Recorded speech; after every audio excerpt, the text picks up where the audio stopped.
Today I'm going to talk to you about doing your own live videos and tell you what you should do if people are clicking on your Facebook ad but not converting. My name's James Booth and you're watching episode number 6 of Daily Marketing Hut Live. So, yeah, day 6. Managed to do one every day so far, which I'm happy with. My goal, short term at least, is to do one for 28 days in a row. I've signed up for something called Grit, which is being run by a guy called Dan Meredith. I think I've mentioned that in another video, but if you're not familiar with him, go to Facebook and search for Coffee with Dan, because it's a free Facebook group. It's awesome. Grit is a paid program. Yeah, it's designed. Grit, the program I'm doing, is designed to kind of help you reach goals in a fairly short amount of time. So my goal is to get first customer for this particular business, which I started 6 days ago, in those first 28 days. And part of the way I'm going to do that is by hosting these live videos. So we're on day 6 of 28. After those 28 days, I might continue to do them daily. I might have weekends off. I haven't decided yet. But yeah, 6 of 28, I'm happy with that. So before we get into today's episode, if you watched yesterday's, you might have known that I didn't catch up on my reading like I said I would.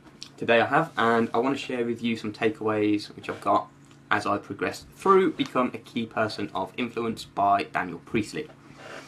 If you watched episode number 4, you will have known that there were 5 P's that every key person of influence must have.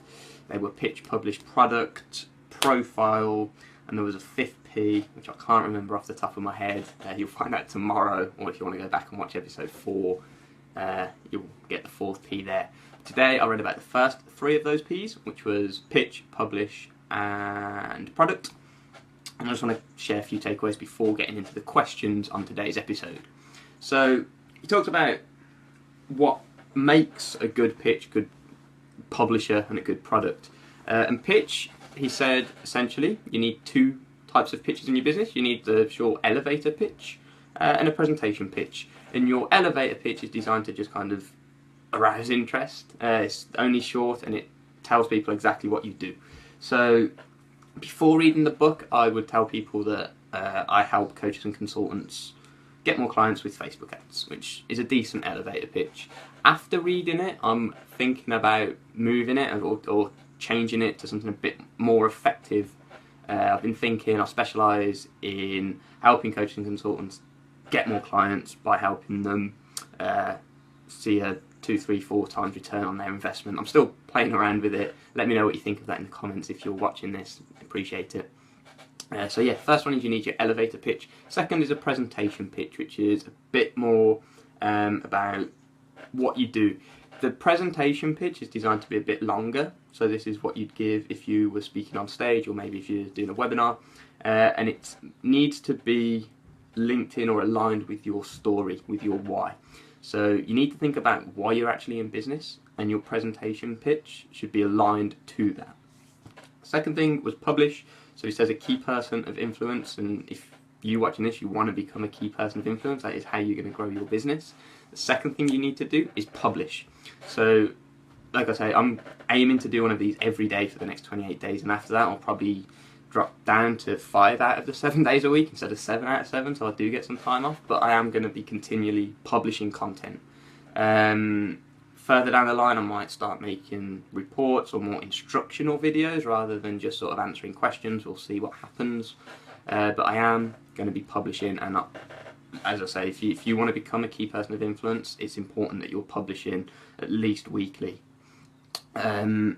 He did say, Daniel Priestley, in the book, that the main goal of your publishing, if you like, should be to write a book. He said about 30 to 50,000 words. If you've got any content that you've currently published on your blog or don't know, wherever you've got it in articles, repurpose that and start writing a book. And the reason you want to get a book is because it acts as the ultimate business card, essentially. So if you're an author, that automatically puts you in a position of influence. So that's published. Third one was product. If you're like me and you've only got services to sell right now, he said shift your focus on productizing that service. So the reason you want to do that is because if you are limited to selling your time, it's very, very difficult for you to scale that up. If you've got a product, you make it once, you sell it as many times as you want, you can scale that. And he did say that you need two types of products, which is essentially, the first one will be a product which is designed to do high volume. Not necessarily, it might even be like this one might be free or low cost, but it's designed to do high volume and is designed to build relationships and get people through the door and into your business and consuming your products. So that could be something like a webinar, free guide, low priced offering. Maybe you've got like a mini course for 20 quid. That would be one of your products, and then you'd want sort of a profit maximizer, not a profit maximizer, just your main offering really. Your main offering, which should be high value and designed to drive profits. So one product which is low price, designed to build relationships and get people into your business, and then the higher value product designed to drive profits. So the first three P's. If you watch tomorrow's video, I'll be back with the final two, one of them being profile and the other one I don't quite know yet. But yeah, let's get into today's questions. Before I do, as always, there should be a like, thumbs up button below this video. You could tap on that, it'd let me know that you are enjoying this. And if you've got anyone on your friends list, or if you know anyone, share this video out to them. Really appreciate that, because I'm trying to reach and help as many coaches and consultants as I can get in front of. So your help would really be appreciated. That's the word I was looking for. Cool, so let's get into today's questions. I've got three of them prepared. First one, how do you plan for your live videos? Do you post about it beforehand, or do you just pop up on the day? Depends on the platform. I mean, if you're on about Facebook Live, with this particular show, I mean, I broadcast at 9:30 AM every day, so I don't need to post. With Facebook Live, I would say that I'd just go live. I wouldn't really make a post telling people to come live. What I've seen is, I mean, just comparing Facebook Live to something similar, Periscope, the engagement you get on Periscope, you tend to get more engagement on Periscope than you do on Facebook Live. So if I was doing a Periscope Live, I might notify people, especially if the topic was of importance. Again, on Facebook, if the topic was of importance and maybe I was pitching at the end of it, or it was a special live video, I might tell people. But generally speaking, I'm just going to go live whenever. I'll have content prepared, so I've got a good 5-10 minutes of content to deliver, and if people do join and ask questions, then you can engage with them after delivering that content. But yeah, I definitely say before going live, whether you tell people or not, get some content prepared, as it will help you, especially if you're just starting out. Question 2. People are clicking on my Facebook ad but aren't joining my list. What can I do? Okay, so I'm assuming that this funnel or this ad is set up. You're running a Facebook ad, people are clicking on it, they go to a landing page where you're promoting a freebie. If they're not joining your list yet. So you're promoting a freebie, people are clicking on the ad, so when you go into the reporting, you've got a lot of clicks, a lot of link clicks, but you haven't actually got anyone converting. So a few things you can do. It does sound like if people are clicking on the ad that you've got your targeting right. People are interested in it. What it suggests is that there's an incongruency between the message people are seeing in the ad and the message they're receiving on the landing page. So when I say message, it could be something as simple as like the colours you use or the images you use, the copy, the language you're using. So if you're making a promise on the ad, I don't know, say, do you want to find out how to get your clothes cleaner? I think I used that example a few days ago. How to get your clothes cleaner, and then they click on the landing page and it's like, click here to get your free report on how to, I don't know, get shinier shoes. You know, if the promise is different, you're going to have issues there.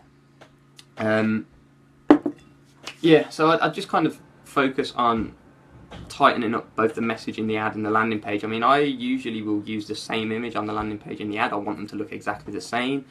I'll copy and paste phrases from my landing page and put them in the Facebook ad to improve congruency.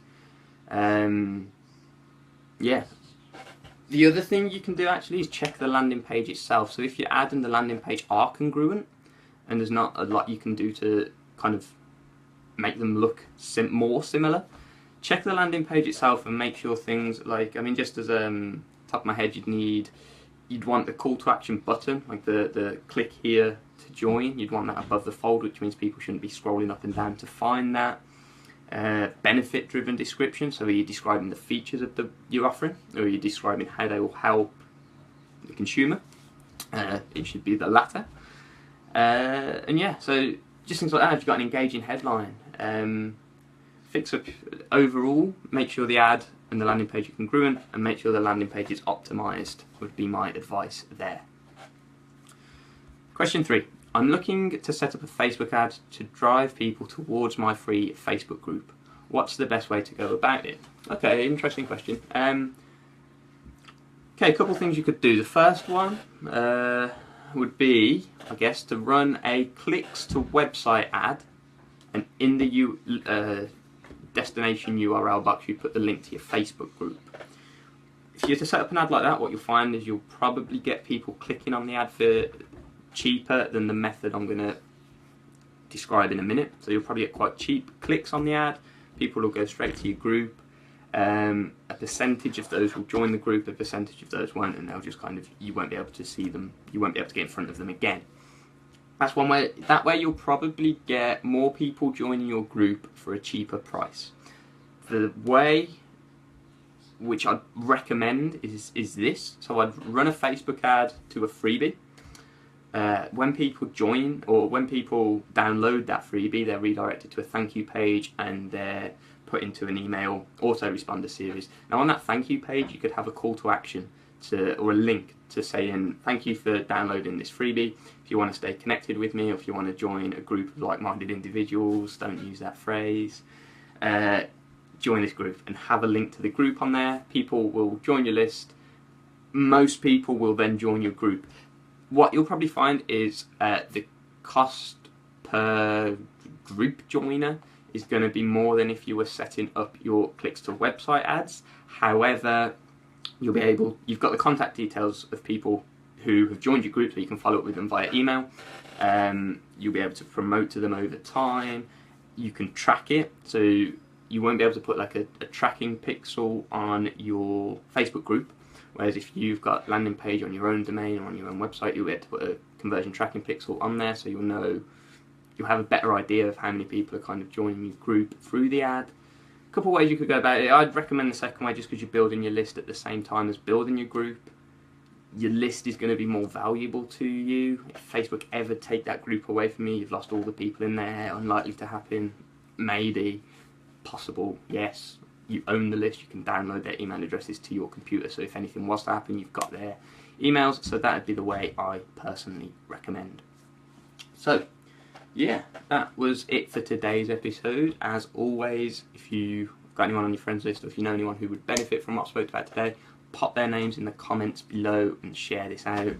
Really appreciate it. If you've got any questions you'd want me to answer on here as well, pop them in the comments below, send me a message, whatever, and I will make sure to answer them for you.